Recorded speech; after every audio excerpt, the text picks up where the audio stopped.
नमस्कार विद्यार्थी मित्रांनो, आज पुन्हा आपण या यूट्यूबच्या माध्यमातून आपल्या तासाचं नियोजन करत आहोत। तर आज आपण गणित भाग 1च्या प्रकरण क्रमांक 3 या प्रकरणाकडे जाऊयात की ज्याचं नाव आहे अंकगणिती श्रेणी। तर अंकगणिती श्रेणी अतिशय सोपं आणि साधं प्रकरण आहे की जे आपल्याला सहजासहजी गुण मिळवून देणार आहे। तर या प्रकरणातला जो पहिला भाग आहे म्हणजे प्रस्तावना की अंकगणिती श्रेणी म्हणजे काय, ती कशी आली, त्याच्यात काय काय भाग आहेत ते आपण सुरुवातीला आज आपण या प्रकरणाद्वारे म्हणजे पाहणार आहोत, अभ्यासणार आहोत। ठीक आहे, तर मग त्यातला जो पहिला घटक आहे त्या प्रकरणामधला कोणता की क्रमिका। कारण क्रमिका म्हणजेच त्याला काय म्हणतो आपण सिक्वेन्स। तर ही क्रमिका सिक्वेन्स, तर क्रमिका जसा शब्द आहे क्रमिका, क्रमाक्रमाने येणाऱ्या संख्या, मग अशाबद्दलचा जो शब्दामध्येच त्याचा अर्थ दडलेला आहे क्रमिका कशाला म्हणायचं। आणि त्यालाच आपण इंग्रजीमध्ये काय म्हणतो सिक्वेन्स। सिक्वेन्स याचाच अर्थ क्रमाने। ठीक आहे, मग आता समजा आपण क्रमिका अर्थात त्याच्या अर्थातच म्हणजे शब्दाचाच अर्थ दडलेला आहे की क्रमिका कशाला म्हणायचं। जसे आपल्या नैसर्गिक संख्या असतात की नैसर्गिक संख्या म्हणलं की आपण काय करतो 1 2 3 4 5 6 7 अशा अनंत। मग तिथं जसा क्रम आहे तसा नैसर्गिक संख्यांच्या प्रमाणे किंवा विशिष्ट क्रमाने मांडलेल्या ज्या संख्या आहेत, म्हणजे जसा नैसर्गिक संख्याचा क्रम आहे तसाच या संख्यांच्या म्हणजे नैसर्गिक संख्यांच्याच विशिष्ट क्रमाने मांडलेल्या संख्यांचा जो समूह असतो त्या समूहाला आपण काय म्हणणार आहोत, क्रमिका असं म्हणणार आहोत।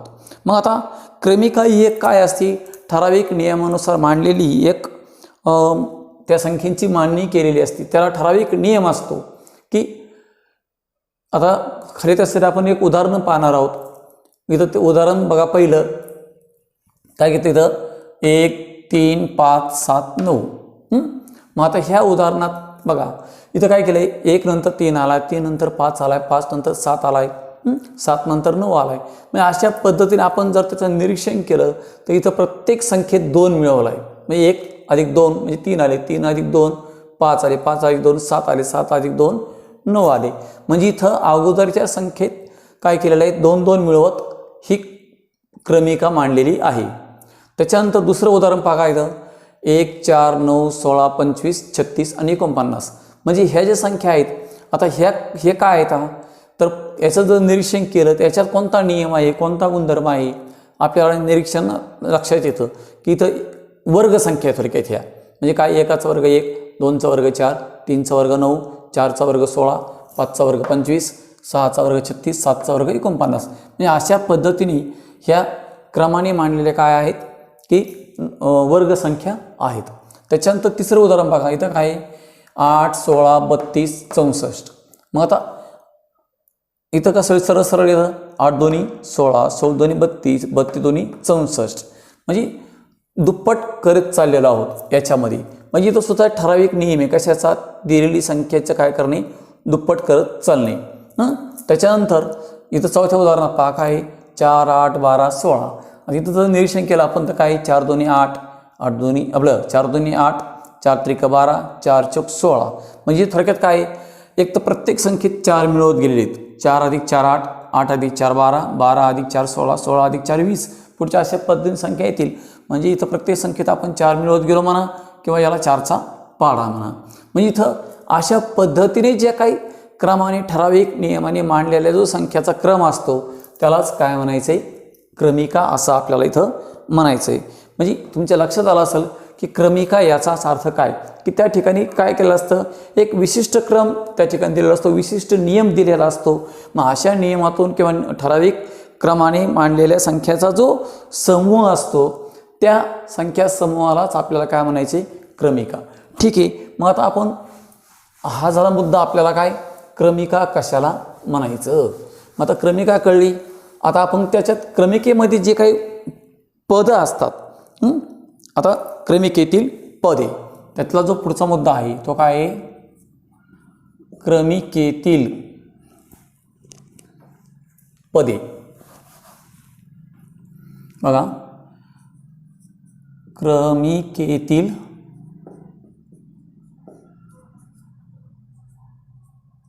पदे म्हणजे त्यात जे अंक आले किंवा ते पदं त्या ठिकाणी ती पदं कशी घ्यायची त्यालाच काय म्हणतात टर्म्स इन सिक्वेन्स, म्हणजे सिक्वेन्समध्ये दिलेल्या टर्म.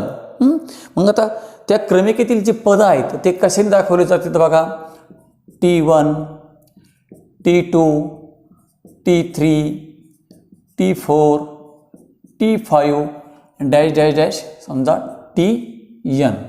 टी याचा अर्थ टर्म म्हणजे पहिली टर्म की ज्याला पहिलं पद जे आपण T1 या दाखवतो, तसं दुसरं पद टर्म 2 त्यालाच आपण काय म्हणतो T2, टर्म 3 T3, टर्म 4 म्हणजे चौथं पद T4, पाचवं पद T5 असं करत करत अनंतावं पद की जे आपण कशाने दाखवलं आहे TN. म्हणजे अशा प्रकारे ते त्याचे पदं दाखवतात.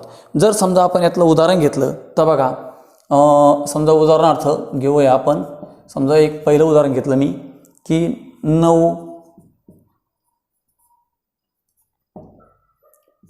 15, त्याच्यानंतर समजा अजून 21, 27 डॅश डॅश.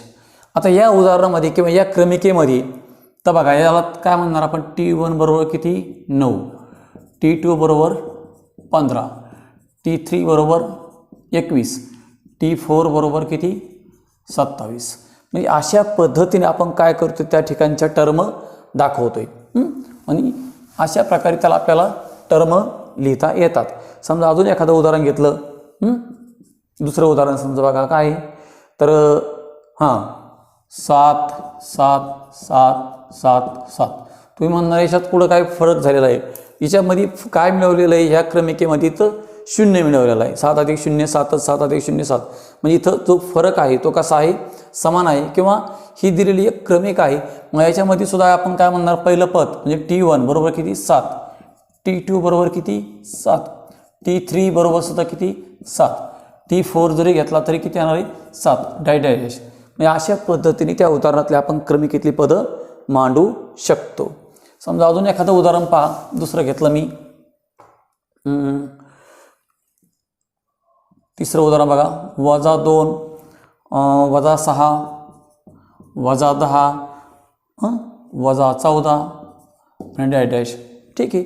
मग आता या क्रमिकेत सुद्धा काय म्हणणार आपण, T1 बरोबर किती -2, T2 बरोबर -6, T3 बरोबर -10, T4 बरोबर -14. अशा पद्धतीने आपण काय करतोय, त्या दिलेल्या क्रमिकेतील पदं ठरवतोय. म्हणजेच त्याला म्हणजे क्रमिकेतील पदं कशी लिहायची तर या पद्धतीने आपल्याला क्रमाने ती लिहिता येतात. आणि त्यालाच आपण टर्म म्हणजेच पदं म्हटलेले. आता आपण ॲक्च्युली अंकगणिती श्रेणी म्हणजे कशाला म्हणतात की ज्या अगोदरच्या पदात ठराविक संख्या मिळून ज्या संख्ये पुढची संख्या येते किंवा त्याला काहीतरी एक नियम असतो, आणि जो आपण संख्या मिळून जी काही संख्या मिळवणार ती संख्यात फरक कसा असतो, त्या फरकामधलं जे प्रत्येक संख्यात कसं असतं समान असतं. म्हणजे जो थोडक्यात जो फरक असतो तो कसा असतो समान असतो. म्हणजेच पुढचे पद मिळून जी काही संख्या येणारी ती संख्या आणि अगोदरची संख्या याच्यातला जो फरक आहे तो कसा असतो समान. उदाहरणार्थ बघा, इथं उदाहरण मी घेतलं एखादं 1 4 7 10, 1 4 7 10 13 डॅश डॅश.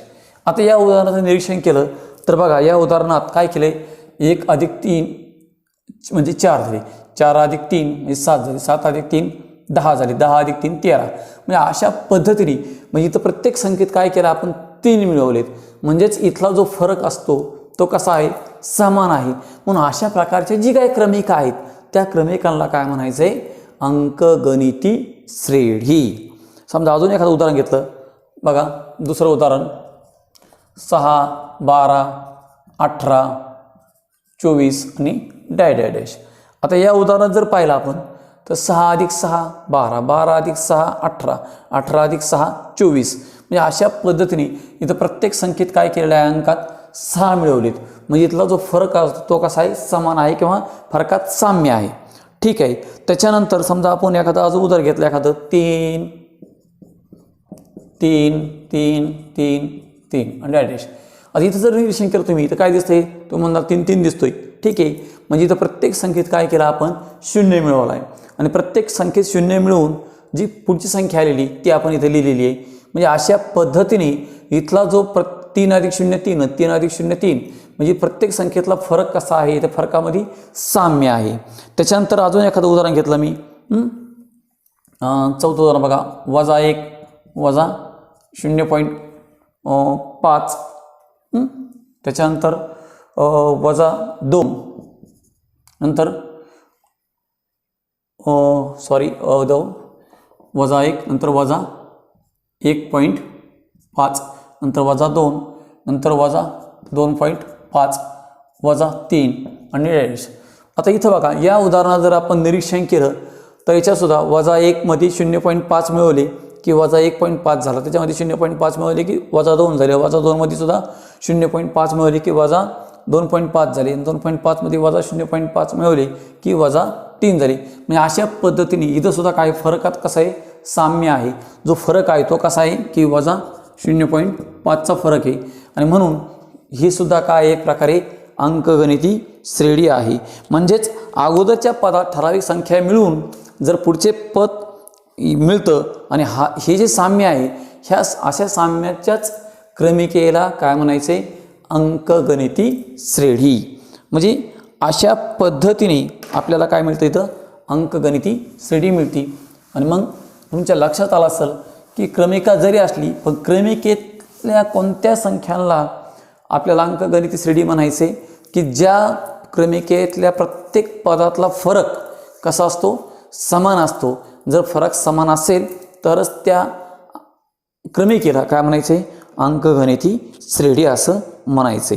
आणि जर फरक समान नसेल, जरी ती क्रमिका असेल मग ती अंकगणिती श्रेणी होऊ शकत नाही. तर ती काय होऊ शकते, कदाचित तिला दुसरं नाव आहे की भूमिती श्रेणी. समजा आपण असं उदाहरण घेतलं एखादं काय, 4 16 64 आणि डॅश डॅश. आता या उदाहरणात बघा, 4 चोक 16 16 चोक 64. म्हणजे याच्यात काहीतरी नियम आहे. पण जर दोन्ही टर्ममधला किंवा दोन्ही पदातला फरक पाहिला आपण तर कसा आहे, सारखा येत नाही. इथं काय झालं आहे, 4 आणि 12 म्हणजे 16 आले. नंतर मग 16च्या नंतर समजा 12 पाहिजे असेल तर इथं किती आले असते, मग 28 आले असते. पण तसं झालेलं नाही, इथं किती आले, 64 आले. मग इथला फरक वेगळा आला आहे. म्हणजे अशा पद्धतीने म्हणजे जर आपण इथलं फरकाचं निरीक्षण केलं तर 64 वजा काम समजा काय ती 16 किती आले, ते 48 आला. मग इथं बघा 48चा फरक झाला आहे. म्हणजे याच्यामध्ये क्रमिकेत म्हणजे क्रमिका आहे परंतु याच्यातला जो पदातला फरक आहे तो मात्र समान नाही. कारण इथं किती 12, इथं 48 आहे. म्हणजे याचा अर्थ ही काय होऊ शकणार नाही, अशा प्रकारची क्रमिका ही अंकगणिती श्रेणी होणार नाही. म्हणजे आपल्याला अंकगणित श्रेणी कशाला म्हणायचं नाही हे सुद्धा आपल्या लक्षात आलं पाहिजे. कारण समजा अजून एखादं उदाहरण बघा, 8 16 32 64 घेतला, तोच प्रकार कसा, 8 16 32 64 आणि डॅश. इथं बघा 8 2 16 16 2 32 32 2 64 ही झाली क्रमिका. परंतु ही अंकगणिती श्रेणी होत नाही. कारण काय, कारण इथं दोन्ही पदातला फरक समान राहत नाही. इथं 8 आणि 8 16 झाले, इथं 16 आणि 16 32 झाले, इथं 32 आणि 32 64 झाले. म्हणजे इथं फरक प्रकार काय झाला, इथं ह्या दोन्ही टर्ममधला जो फरक आहे तो समान नाही. म्हणजे फरकात साम्य नाही आणि त्याच्यामुळे ही काय नाही आहे, अंकगणिती श्रेणी नाही. तर हे काय आहे, भूमिती श्रेणी आहे. याचाच अर्थ ही क्रमिका आहे, हिला क्रमिका म्हणायचं आहे. परंतु फक्त काय नाही, ही अंकगणिती श्रेणी होत नाही. ठीक आहे. मग समजा अजून एखादं, मग इथं काय झालेलं आहे, आधीच्या पदाला एक ठराविक संख्येने आपण गुणलं. इथं 8 2 16 केलं आहे, 16 2 32 केलं आहे. मग इथं प्रत्येक संख्येला थोडक्यात काय केलं, 2 गुणून पुढची संख्या आलेली. त्याच्यामुळं याला काय म्हणायचे, अंकगणित श्रेणी न म्हणता याला काय म्हणायचे, भूमिती श्रेणी. समजा अजून एखादं उदाहरण बघा, अशा प्रकारचं घेतलं. समजा काय, 1 चा घन, 2 चा घन, 3 चा घन, 4 चा घन. आता ही काय आहे, तर ही याच्यामध्ये क्रमिका आहे परंतु ही काय नाही आहे, अंकगणिती पण श्रेणी पण नाही आहे. आणि याचाच अर्थ ही भूमिती श्रेणी पण नाही आहे. कारण भूमिती श्रेणी म्हणजे काय, कशाचं कशाने कशाला अगोदरच्या पदाचा आणि नंतरच्या पदाचा काहीही संबंध येत नाही, म्हणजे कशाने गुणून ती येत संख्या नाही, ही काय तर घन संख्या आहेत, म्हणजे त्यामुळे हिला काय म्हणायचे क्रमिक आहे, फक्त हे काय नाही आहे अंकगणित श्रेणी पण नाही आहे आणि भूमिती श्रेणी पण नाही. ठीक आहे, म्हणजे हा झाला भाग कशाचा तुमचा, म्हणजे अंकगणिती श्रेणी कशाला म्हणायचं, क्रमिका कशाला म्हणायचं आणि अंकगणिती श्रेणी कोणत्या क्रमिकेला म्हणायचं. ठीक आहे, आता याच्यानंतरचा जो भाग आहे तो आपण पुढचा भाग पाहतो आहे. तर बघा क्रमिका पाहिली, क्रमिकेतील संबंध पाहिले, त्याच्यातली पदं पाहिली, अंकगणिती श्रेणी कशाला म्हणायचं तो भाग झाला. आता आपण काय करूयात, तर पुढचा मुद्दा पाहू. समजा आपल्याला पदातला फरक कसा असतो, अंकगणित श्रेणीमध्ये स्थिर असतो. जे दोन संख्या आहेत किंवा पुढच्या 2, 3, 4 काय ज्या संख्या असतील असतील प्रत्येक संख्यांच्या पदामधला फरक कसा असतो, समान असतो. आणि तो फरक जो समान असतो, समजा आता एखादं उदाहरण पाहूया आपण. हां, तर बघा 5, 12, 19, 26 घेतला आपण उदाहरणार्थ. काय केलं, 5, 12, 19, 26 डॅश. आता ही क्रमिका पाहिली आपण. आता ह्या क्रमिकेमध्ये 5 अधिक 7 केले तर 12 मिळतात, 12 अधिक 7 केले की 19 मिळतात, 19 अधिक 7 केले की 26 मिळतात. म्हणजे इथं प्रत्येक पदातला फरकात कसा आहे, साम्य आहे, म्हणजे इथं फरक समान आहे. आणि जो फरक समान असतो तो फरक त्याला सामायिक फरक किंवा आपण त्याला काय म्हणू शकतो, म्हणजे सामान्य फरक किंवा कॉमन डिफरन्स. तर तो आपण कशाने दाखवणार आहोत, तर ह्या स्मॉल डी अक्षराने. म्हणजे ह्या क्रमिकेतला पदातला फरक तो कशाने दाखवतो आपण, सामान्य फरक डी या अक्षराने दाखवतो. आणि तोच डी म्हणजेच दिलेल्या क्रमिकेतील कोणत्याही 2 क्रमागत पदामधील फरक कसा असेल, स्थिर असेल, कॉन्स्टंट असेल, म्हणजेच त्यालाच क्रमिकेलाच काय म्हणायचं आपल्याला, अंकगणिती श्रेणी असं म्हणतो आपण, पाहिलं होतं. आता त्याच्यात तेच हा जो डी आहे तो जो फरक आहे तो कशाने दाखवतो आपण, डी या अक्षराने. म्हणजेच डी याचाच अर्थ काय होतोय की पुढचं पद वजा मागचं पद. आता इथं पुढचं पद समजा इथं आपण काय केलं, TN+1 म्हणजे हे पुढचं पद आलं आणि वजा TN. म्हणजे बघा पुढच्या पदातून मागचं पद वजा केलं की आपल्याला काय मिळतो, याच्यातला फरक. म्हणजे सामान्य फरक दाखवायचं हे काय झालं, एक सूत्र कोणतं, TN+1 - TN. ठीक आहे, मग आता हाच फरक कसा असायला पाहिजे, नेहमी आपल्याला स्थिर असायला पाहिजे, तरच आपण काय म्हणणार त्या क्रमिकेला अंकगणिती श्रेणी. आणि आता ह्या अंकगणिती श्रेणीचं पहिलं पद की ज्याला आपण काय म्हणतो T1, तर ते काय केलं जातं, त्याला T1 पण म्हणतात, त्याला ए अक्षराने पण ते दाखवलं जातं. कोणतं, पहिलं पद. मग आता T2 घेतला. हां, तर T2 याचा अर्थ काय, पुढचं पद कधी मिळतं आपल्याला, म्हणजे मागच्या पदात फरक मिळवला तर, म्हणजे याचा अर्थ पहिल्या पदात फरक मिळवायचा. इथं तर 5 अधिक 7 म्हणजे किती आले, 12. म्हणजे याचाच अर्थ काय होतं, T1 + D. काय मिळतं, T2 आपल्याला कधी मिळतो, T1 + D. म्हणजेच याचाच अर्थ काय होतो की T2 बरोबर T1 म्हणजेच ए, म्हणजे A अधिक D. म्हणजे दुसरी टर्म आपल्याला कधी मिळते, जर पहिल्या पदात फरक मिळाला तर. तसंच T3 बरोबर काय करणार, T3 म्हणलं की काय करणार तुम्ही, A अधिक T2. म्हणजेच काय, A अधिक D. म्हणजेच याचाच अर्थ काय होईल, जर आपण पाहिलं तर हां, इथं आपल्याला काय घ्यायचं आहे, T2 बरोबर A अधिक D घेतला. नंतर T3 बरोबर काय घ्यायचं आहे, तर पुढच्या पदात मागचं पद मिळवायचं आहे. म्हणजेच काय करणार आपण, T3 बरोबर A अधिक D म्हणजेच T2 अधिक D मिळवायचं आहे. म्हणजे T2 म्हणजेच काय, A अधिक D म्हणजेच याचाच अर्थ काय झालं, A अधिक 2D. म्हणजे अशा पद्धतीने तिसरी टर्म आपल्याला मिळते. म्हणजेच या ठिकाणी अंकगणिती श्रेणी कशी तयार होते बघा, पहिलं पद म्हणजे A, नंतर A अधिक D, नंतर A अधिक 2D, नंतर A अधिक 3D. म्हणजे अशा पद्धतीने आपल्याला काय होतं, अंकगणिती श्रेणी मिळते. इथं बघा ही पहिली टर्म, ही दुसरी टर्म, तिसरी टर्म, चौथी टर्म, अशा पद्धतीने आपल्याला क्रमिका मिळते. म्हणजेच ही काय होती, अंकगणिती श्रेणी. अंकगणिती श्रेणीतलं हे पहिलं पद की ज्याला आपण T1 म्हणतो, त्याच्यानंतर T2, त्याच्यानंतर T3, नंतर T4. अशा पद्धतीने आपल्याला काय मिळतं, अंकगणिती श्रेणीतले पद मिळतात किंवा यालाच काय म्हणायचं, अंकगणिती श्रेणी. म्हणजे तुमच्या लक्षात आलं असेल की अंकगणिती श्रेणी कशाला म्हणायचं आणि त्याच्यातले पद कशाने दाखवले जातात. तर हे T1, T2, T3, त्याचबरोबर त्यांच्यातला जो समान फरक किंवा साम्य जे म्हणजे फरकातलं साम्य ते कसं असतं, समान असतं. म्हणजेच इथं जसं उदाहरणार्थ पाहिलं आपण 5 अधिक 7 अधिक म्हणजे 12 आले, 12 अधिक 7 19 आले, 19 अधिक 7 26 आले. म्हणजे प्रत्येक ठिकाणी जर कॉमन डिफरन्स म्हणजे सामान्य फरक पाहिला तो किती आहे, 7 आहे.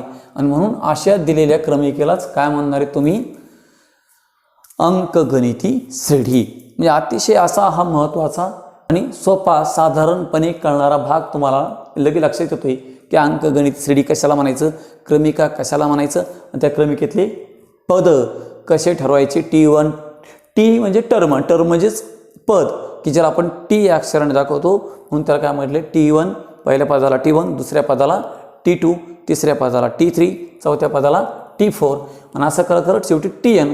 आणि म्हणून आपल्याला कॉमन डिफरन्स जो काढायचा असतो तो कोणत्या सूत्राने काढतो आपण, Tn+1 - Tn. याचाच अर्थ काय की Tn+1 म्हणजे पुढचा घटक जे मिळवला आहे, समजा 12तून 5 गेले, मग 12चा कोण येणार आहे तर Tn+1 वजा Tn म्हणजेच कोण तर 5, तर 12 वजा 5 म्हणजेच काय आले 7. म्हणजे हा झाला. तसं परत पुढं 19 वजा 12 म्हणजे किती आले ते 7. म्हणजे अशा पद्धतीने आपल्याला काय करता येतो, फरक काढता येतो. म्हणजे हा झाला तुमचा अंकगणिती श्रेणीतली म्हणजे पूर्व भाग किंवा अंकगणिती श्रेणी कशाला म्हणतात, ती कशी लिहायची, त्यातले टर्म कसे लिहायचे, त्यातला फरक कसा काढायचा, आणि शेवटी त्याच्यातले पद म्हणजे पहिलं पद A, दुसरं पद A अधिक D, तिसरं पद A अधिक 2D, चौथं पद A अधिक 3D, असं करत तयार होती. तिला काय म्हणायचं, ही एक अंकगणिती श्रेणी आहे. ठीक आहे. अशा पद्धतीने आपल्याला फक्त अंकगणिती श्रेणी कशी मिळते ते आपण भाग पाहिलेला आहे. या ठिकाणी थांबूया.